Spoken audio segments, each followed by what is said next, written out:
नमो नमः बच्चों। मैं सुखमणि शर्मा आप सबको मेरा इस यूट्यूब चैनल पर स्वागत करता हूं। आज जिस पाठ के बारे में आपको बताने जा रहा हूं वह है छठी कक्षा की नई संस्कृत पुस्तक दीपकम का प्रथमः पाठः, जिसका नाम है वयम वर्णमालाम पठामः। तो बच्चों, मैंने इस पाठ का एक वीडियो ऑलरेडी मेरे यूट्यूब में अपलोड कर दिया है, लेकिन कुछ बच्चों ने मुझे ये कमेंट किया है कि वो वीडियो बहुत ही लंबा है, उसके लिए थोड़ा सा समस्या हो रही है। तो वो लोग मुझे आग्रह किया कि एक छोटा वीडियो बनाने के लिए, तो मैं एक छोटा वीडियो बनाने की प्रयास करता हूँ। ठीक है, तो आइए शुरू करते हैं आज का पाठ।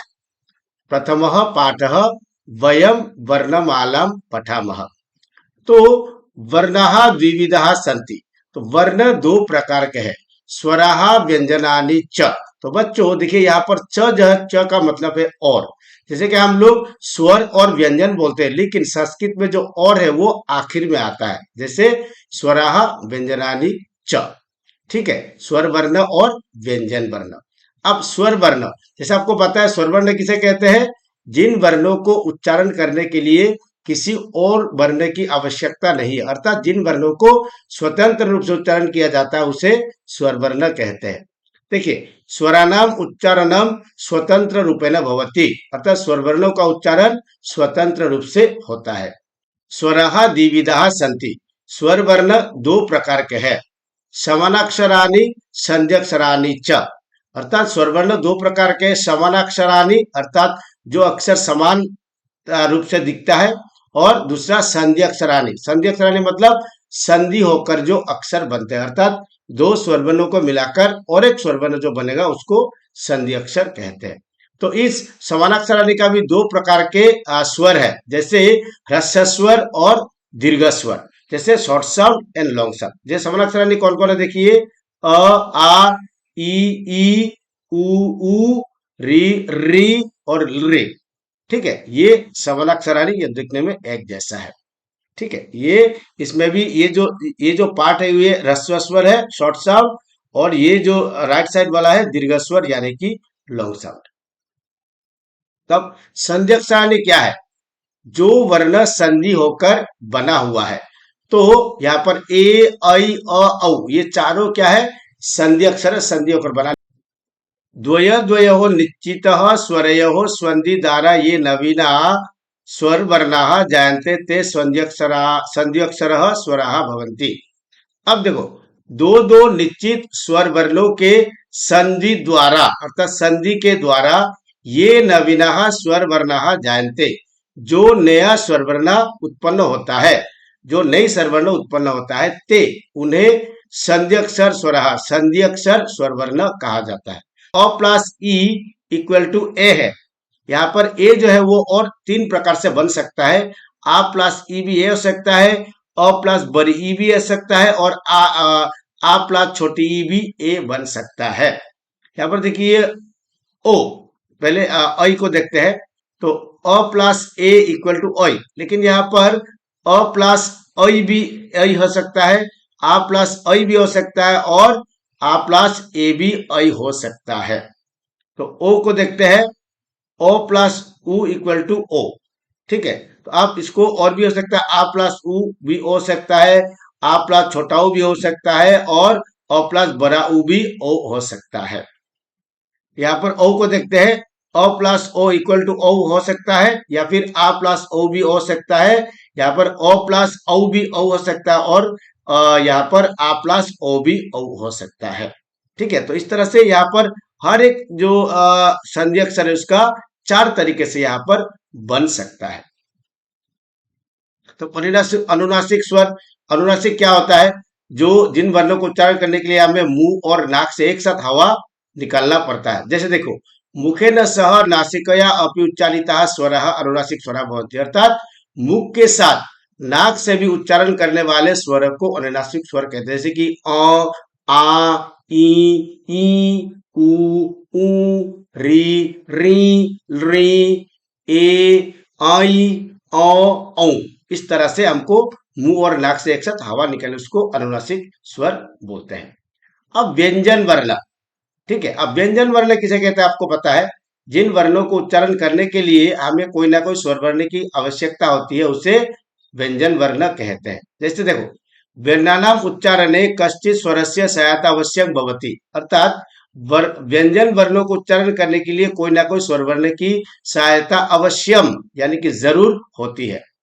अतः वर्णमालायाम व्यंजन वर्णानाम उच्चारणार्थम सर्वत्र अ स्वरस्य योजनम भवति। जब वर्णमाला में जब व्यंजन वर्णों का उच्चारण करेंगे तो हमेशा क्या होगा, हर जगह पर अ स्वर का योजन होता है, अर्थात अ स्वर का प्रयोग होता है। उदाहरण जैसे क प्लस अ इक्वल टू क, ग प्लस अ इक्वल टू ग, ख प्लस अ इक्वल टू ख, ग प्लस अ इक्वल टू ग। इस तरह से व्यंजन केवल, अगर सिर्फ केवल व्यंजन बोले तो क ख ग ग ये व्यंजन है।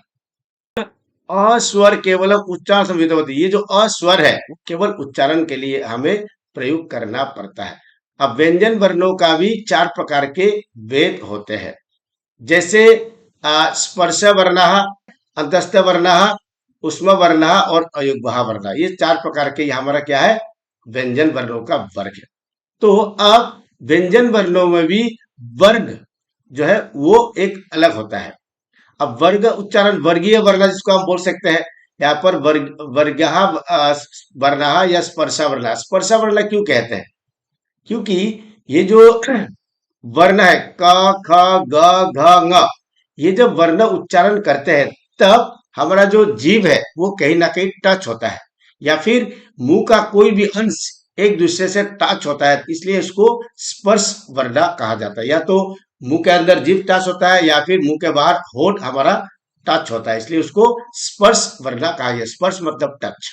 ठीक है, तो देखिए क वर्ग, क ख ग ग ङ, ये जो ङ जो उच्चारण आप सही तरह से करेंगे, कुछ अंग उंग बोलते हैं लेकिन ये सब उच्चारण गलत है, तो उच्चारण क्या होगा, क ख ग घ ङ। उसके बाद च वर्ग, च छ ज झ ञ, ट वर्ग, ट ठ ड ढ ण, थ वर्ग, त थ द ध न, प वर्ग, प फ ब भ म। तो इस तरह से ये हमारा वर्णों का जो व्यंजन वर्णों का जो पांच वर्ग, इसको हम एक साथ कुचुटुतुप भी कह सकते हैं। ठीक है, जब बड़े क्लास में जाएंगे तो ये कुचुटुतुप शब्द आपको अवश्य ही सुनाई देगा। नेक्स्ट, अंतस्थ वर्ण। अंतस्थ वर्ण क्या है, क्यों अंतस्थ बहुत्र स्वरवर्ण जानते हैं। अंतस्थ वर्ण इसलिए है क्योंकि ये एक तो अंतस्थ अर्थात अंत में, अर्थात वर्ग वर्णों के अंत में है, इसलिए उसको अंतस्थ वर्ण कहते हैं। और ये जो अंतस्थ वर्ण है ये स्वर वर्णों के मिलन से ही बना हुआ है, इसके कारण उसको अर्ध स्वर भी कहा जाता है। तो यहाँ पर देखिए ई प्लस ओ इक्वल टू य बना है, री प्लस ओ इक्वल टू र बना है, री प्लस ओ इक्वल टू ल बना है, उ प्लस अ इक्वल टू व बना हुआ है। ठीक है, इसलिए उसका, क्योंकि ये दोनों स्वर वर्ण मिलकर एक व्यंजन बना हुआ है, इसलिए उसका नाम क्या है, अर्ध स्वर, यानी कि हाफ जो स्वर वर्ण कहा जा सकता है। उष्म वर्ण, उष्म वर्ण क्या है, जिन वर्णों को उच्चारण के लिए मुंह से गर्म हवा निकलती है उसको उष्म वर्ण कहते हैं। तो देखिए उष्मानाम व्यंजन वर्णानाम उच्चारण समय मुखात उष्ण वायु निसरती, अर्थात उष्म वर्णों को उच्चारण करने के लिए उस समय मुख से उष्ण यानी कि गर्म वायु निसरती, निसरती मतलब निकलती है। तो उष्म वर्ण को उच्चारण करते समय मुंह से गर्म वायु निकलती है। अयुग्वाह, अयुग्वाह क्या है, कुछ कुछ लोग उसको स्वर वर्ण भी बोलते हैं लेकिन एक्चुअली ये पूरी तरह से गलत है। जैसे कि हम जब हिंदी में पढ़ते हैं तो अ आ ई उ री ए ऐ अ औ अंग अह लिख देते हैं स्वर वर्ण जब, लेकिन ये स्वर वर्ण नहीं है, ये विशिष्ट व्यंजन वर्ण है। ठीक है, जिसके पूर्व, उच्चारण से पूर्व क्या होता है, स्वर वर्ण का उच्चारण होता है। जैसे अंग अ आता है, अह में अ पहले आता है।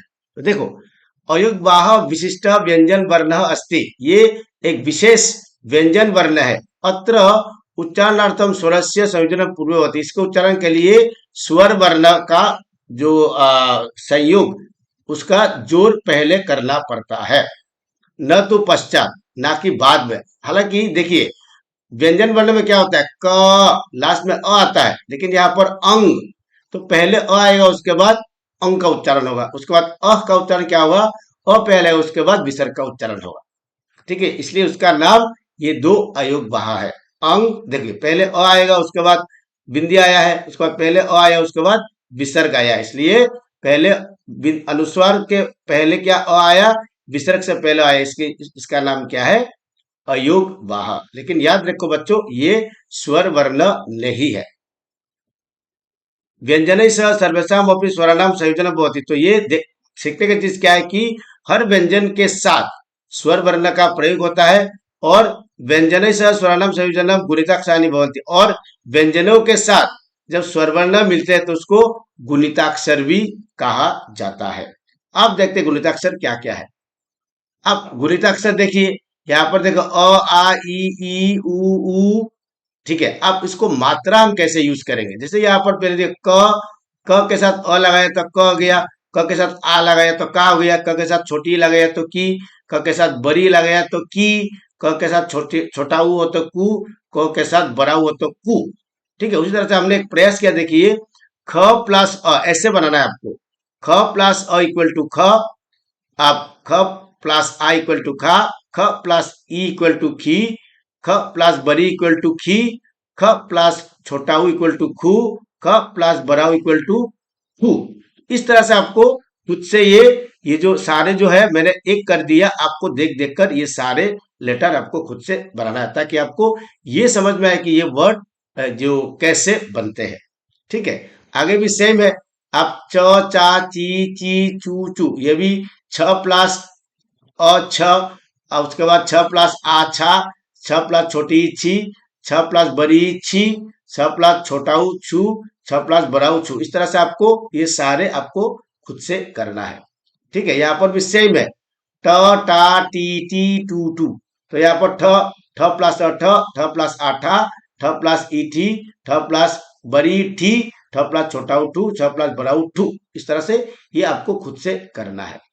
ठीक है, ये भी सेम है, जो मैंने पहले कर दिया था, आपको खुद से देख देख कर ये खुद ही कर सकते हो, तो बहुत ही सिंपल है। अब बदाम लिखाम हम बोलते हैं और लिखते हैं, तो जैसे कि री री रे, ए ऐ ओ औ, तो यहाँ पर देखिए इनका मात्रा यहाँ पर दिया हुआ है। री का मात्रा ऐसे होता है, री का मात्रा डबल होता है ऐसे, री का मात्रा ऐसे होता है, ए का मात्रा ऐसे होता है, ऐ का मात्रा ऐसे है, ओ का मात्रा ऐसे है, और औ का मात्रा ऐसे है।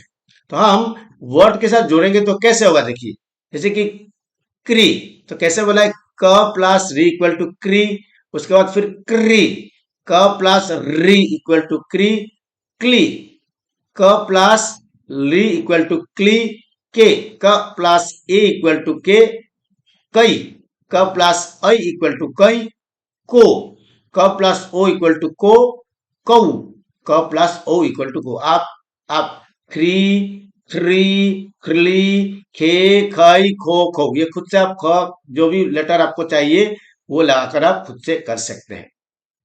अब यहाँ पर भी सेम है।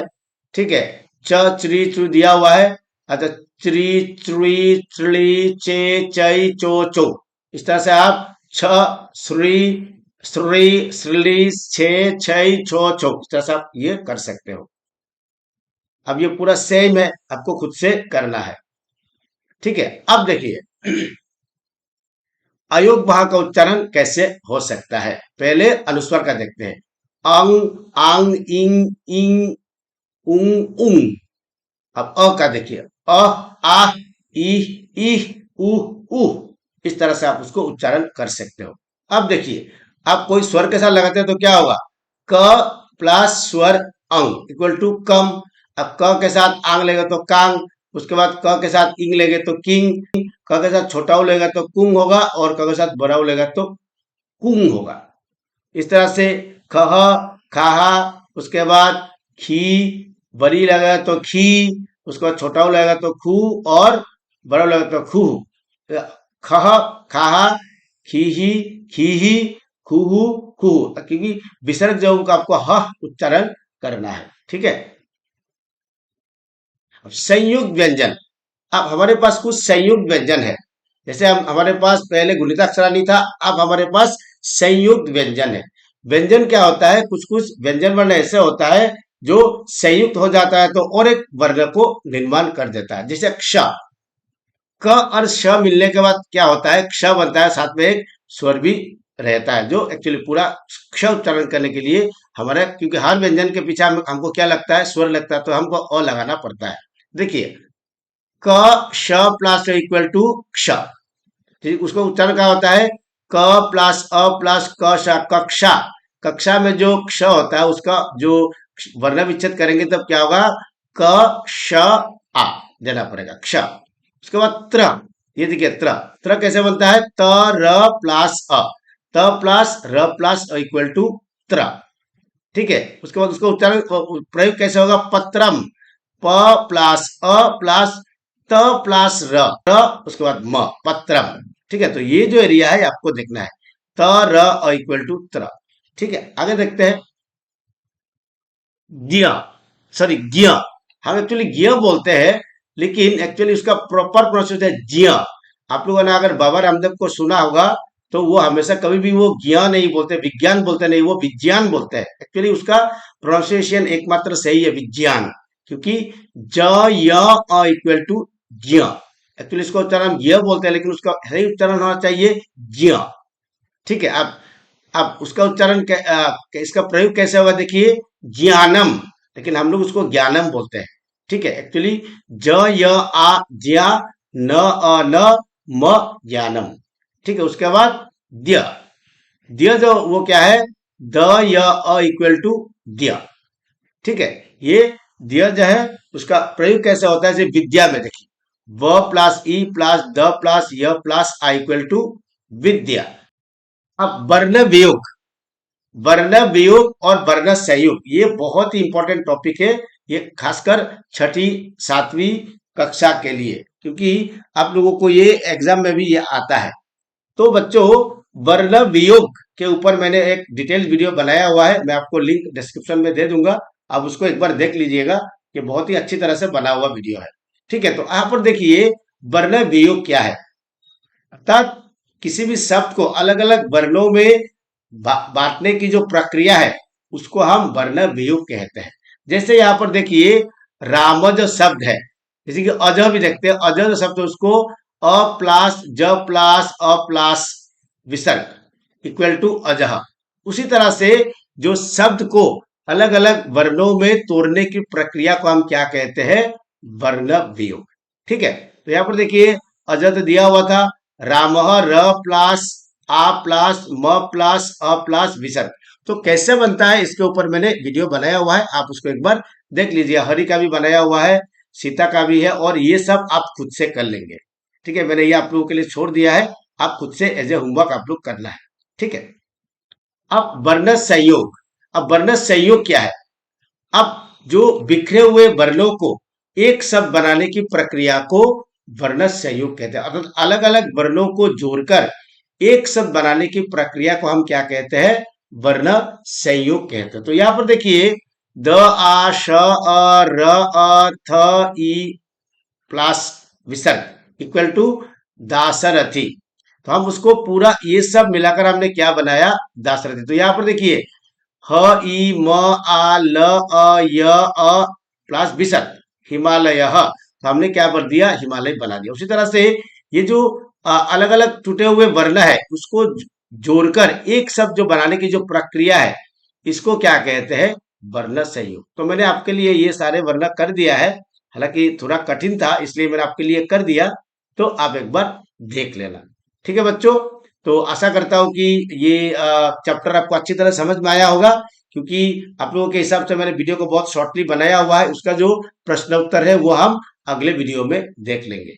तो वीडियो को देखने के लिए बहुत बहुत धन्यवाद।